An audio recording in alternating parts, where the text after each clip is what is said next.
It's really an honor, and it's fun to be here, to be part of the efforts of the Ukrainian Corporate Governance Academy, because I think it's great that the organizers, but even more importantly, the participants realize that it's an important subject, that they need to learn it to help the country, the businesses in the country, and therefore also the country. So it's fun to be a part of that.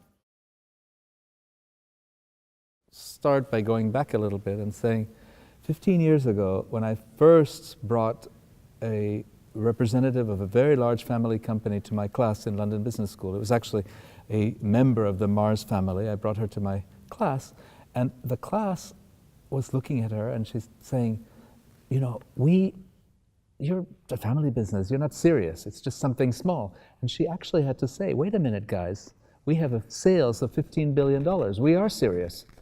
Not just listed companies are serious. And that has really changed.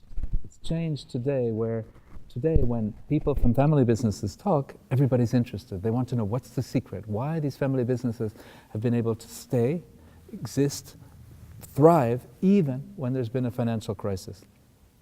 And I think that's a big change. The financial crisis hit a lot of listed companies very hard, and the family companies, which are more conservative, I'm starting to answer your question, they were able to get through it much better. Family companies, family banks too, who didn't take the same risks, they're more steady. And a family, because they have a longer term point of view, and they have maybe, you know, stronger values which come from the founders, come from the family, and so they don't do certain things which bring maybe short-term gains, but risk the whole company, because they are very conscious of wanting to keep the company going.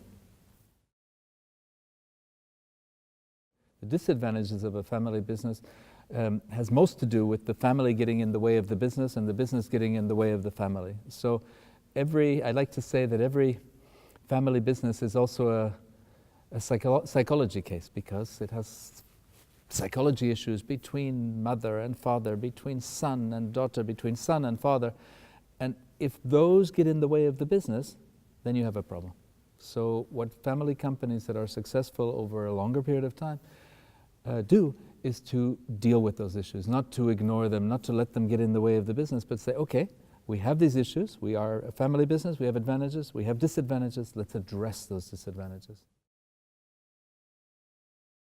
On the one hand, it's the person and the name of the family, because when you're serving a big corporation, which is not a family business, you're not serving a person, you're not working with a name, you're just something impersonal. And the fact that there's a name behind it means that the name is a reputation, and that reputation should be protected, and everybody feels that. The other thing that makes a family business are the values of the family. So the values can be, I think I talked about this in class today. We talked about integrity and excellence as values of a particular family company that I work with. That's values which are associated with the family, and that's what makes that company different maybe from other companies. Right, the governance, I think, is very important to keep these issues separate. There was a professor at Harvard Business School, John Davis, who built this model years and years ago. He said what's important is to pull apart the questions of what is the business, what is the family, and what is the ownership. And the problem with many family businesses is that these three questions are all one on top of each other, and they're all dealt with around the same table, the same time. So, you know, we're talking about dividends, but we're also talking about the fact that when you were a child and I was a child, you took my chocolate away. And, you know, those issues should be separate. Family issues, ownership issues. And the business issue is something else again. So the way you deal with family issues in a family business successfully is you try to take the issues and provide a different forum for each.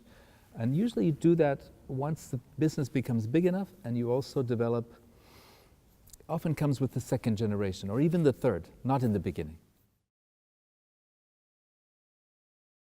It has to start by the family and the decision makers in the family. If the founder or the second generation, they decide they want to do this. And if they want to do this, then usually, not always, but almost always, they engage with an advisor who helps them establish documents. But establishing documents, I've seen many cases where the companies, family companies, establish these documents, they sign, and then they go away and do everything like they did before. So it's important that the family and the advisor or the advisors actually agree on the steps. And so it takes a lot of time. It's easy in theory to separate these things, but in reality it takes time. You have to really find the agreement of each individual and show what it means, and say, okay, this is your role, this is your responsibility. Do you really agree? What could be changed? And that's why maybe each family is different, and therefore also each family constitution, each family agreement is different. You can't just take one from the internet and say, this is good for everybody.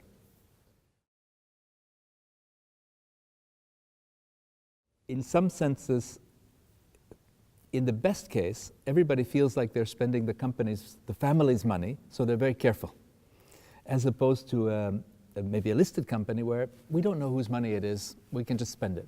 But a family company, in the best case, the family has to show the example.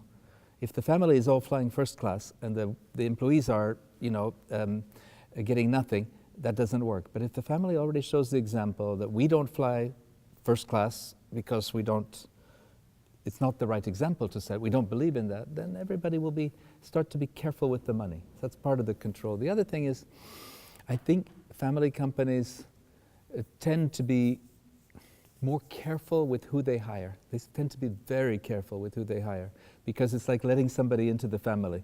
Even if the company is very big, 60,000 people in the company, it's generally harder to get a job in a family company. You have to prove yourself more. And that's a way of the family protecting itself from people taking their money end of the day. So in the best of cases, a family company does a very good, almost personal job of control, example by example. In the worst of cases, the family does not lead by example and hires people from the family and gives them good jobs without them doing anything, and that sets bad examples. So the family really can set a good example or set a bad example. Each generation faces its own challenges. And if you have a rigid approach to corporate governance, a rigid approach to strategy, that you always have to do what the founder said we do, and you cannot think about it afresh, then that doesn't work. Each generation has to be able to agree for itself, are we doing it first of all, are we the right owners for the business, for the asset? And then second, if we're the right owners for the asset, are we doing it in the right way? Do we have the right managers? So it's really each generation, at least once every generation, that they rethink the whole thing. That's what works. What doesn't work is when you hold in a very rigid way to the way things were always being done. Family business, I said in the beginning, they're long-term, they stand for continuity. That's all good.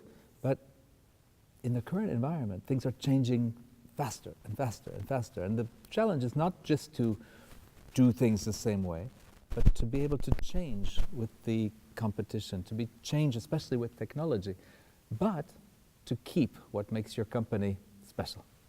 That's the challenge.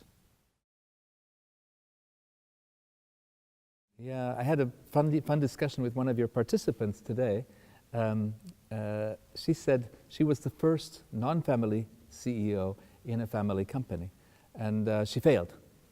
And I told her, well, you should have asked me, but of course she didn't know me. That usually the advice one gives is don't be the first non-family CEO in a family company, because the family doesn't know how to deal with a non-family CEO, and maybe you don't know how to deal with the family. And that's what happened in her case, and she learned a lot, and they learned a lot, and the second non-family CEO was successful. Why? Because the family took time to adjust to what does it mean to have somebody who is not from the family making decisions. You need structures for that. You need very carefully to say, and something I talked about in the course today, what is the owner strategy? The CEO has freedom, but only within the umbrella of the owner strategy. So the owners should tell the CEO, this is the broad outline of what we want to do, and then step back and watch and make sure it's being done correctly, but not do it themselves. And what typically happens is the family company with a new CEO who's not from the family, they're still interfering and doing the job for them. And then only with the second or third non-family CEO do they start to realize, That's not what they should do. Doesn't work. The best authors on family business are, the ones you should read are John Davis, who's a professor at Harvard. There is Ivan Landsberg, who is a professor at Northwestern, who has written these people have written numerous books, and these are Davis, Landsberg, maybe John Ward, who is also at Northwestern. These are the kind of leading specialists who have been specialists for years, maybe 30 years already. And what's important to note is all of these gentlemen are psychologists to begin with. So they approach the question of family business from a psychological starting point. If you want a more strategic starting point, and I don't want to sell my own product, but take a look at my book, which is called Succession for Change, and it's about succession in family and founder-led businesses. My starting point is not psychology, it's strategy and governance, but in a family business you always come back to psychology one way or another. As hard as it is, take governance seriously, and even if you're the only one taking it seriously, at least you're doing the right thing. Others will follow. If you do the right thing, others will follow.